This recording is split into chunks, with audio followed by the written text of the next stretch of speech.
Brave New World by Aldous Huxley. Summary: Brave New World is a dystopian novel by Aldous Huxley, published in 1932. Set in a technologically advanced future, the story presents a society driven by consumerism, conformity, and the elimination of individual freedom. Through the experiences of key characters like Bernard Marx, John the Savage, and Lenina Crown, Huxley explores themes of control, technology, and the consequences of sacrificing humanity for stability and pleasure. Plot summary. 1. The world state and conditioning. The novel opens in the world state, a totalitarian society that has eliminated conflict and ensured social stability through genetic engineering, social conditioning, and a strict caste system. People are artificially created and classified into castes, alpha, beta, gamma, delta, and epsilon, in the Hattery and Conditioning Center. Each caste is conditioned to accept its role, with lower castes performing menial work and higher castes holding administrative and intellectual positions. The society prioritizes pleasure, control, and consumption above all, promoting the use of soma, a drug that provides an escape from any discomfort or unhappiness. 2. Bernard Marx and Lenina Crown.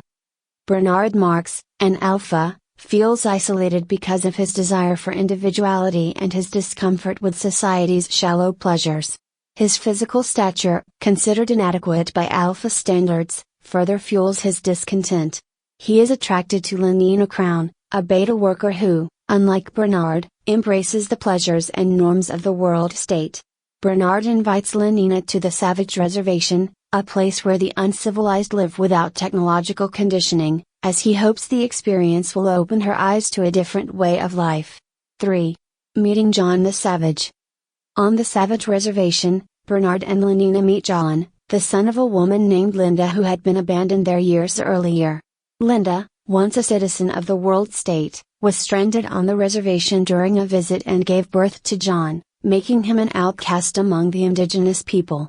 John, raised with knowledge of both the reservation's culture and fragments of the world state through his mother's stories, is deeply influenced by Shakespeare, whose works he uses to make sense of his life.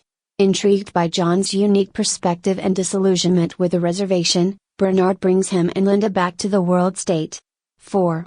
John's disillusionment with the world state. John becomes a sensation in the world state, but his fascination quickly turns to horror as he witnesses the empty pleasures, lack of individuality, and total lack of emotional depth among its citizens. He finds their rejection of human connection and emotion deeply troubling, particularly their reliance on soma and casual relationships. John's clashes with the world state's values bring him into conflict with Lenina, who attempts to seduce him. Having idealized love and relationships through Shakespeare, John reacts violently, rejecting her advances and condemning her superficiality. 5. Bernard's fall and Helmholtz's solidarity with John. Bernard initially gains popularity due to his association with John, but he falls from grace as he fails to align with the society he once criticized. Helmholtz Watson, a friend of Bernard's and a writer frustrated with the limitations on creativity in the world state, finds common ground with John, admiring his intense emotions and desire for freedom. Helmholtz becomes sympathetic to John's resistance and begins to question the restrictive culture of the world state. 6. Confrontation with Mond. John, Bernard, and Helmholtz confront Mond, one of the world controllers, about the true purpose of the world state. Mond explains that the elimination of pain, conflict, and suffering has come at the cost of art, religion, individuality, and genuine human connection. He argues that happiness and stability are more valuable than truth or freedom, justifying the conditioning and restrictions placed on citizens. John passionately disagrees, claiming the right to experience life's highs and lows, to suffer, and to seek meaning beyond pleasure. 7. John's isolation and tragic end. Unable to reconcile his ideals with the shallow society of the world state, John retreats to a remote lighthouse to live in solitude.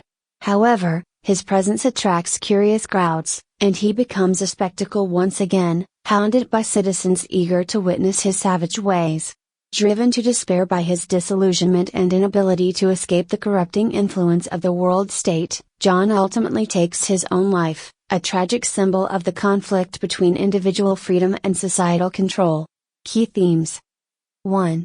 The cost of stability and control. The world state prioritizes stability at the cost of personal freedom and individuality. Through conditioning and genetic engineering, society achieves order but sacrifices human depth and genuine connections, highlighting the dangers of a purely utilitarian approach to social order. 2. Consumerism and instant gratification. The society's obsession with consumption, pleasure, and soma represents the perils of an existence focused solely on material satisfaction and immediate gratification, suggesting that such a life ultimately leads to emptiness and loss of purpose. 3. The conflict between individuality and conformity. Characters like John, Bernard, and Helmholtz grapple with their desire for individuality in a society that rewards conformity.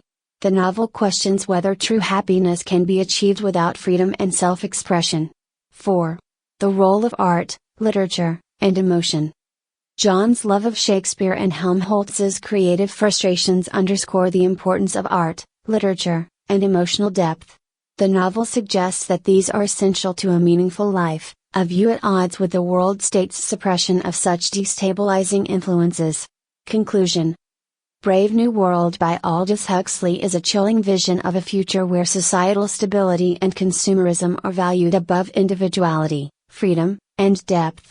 Through John's tragic journey and the controlled lives of the world state's citizens, Huxley critiques the dangers of sacrificing humanity for comfort and order.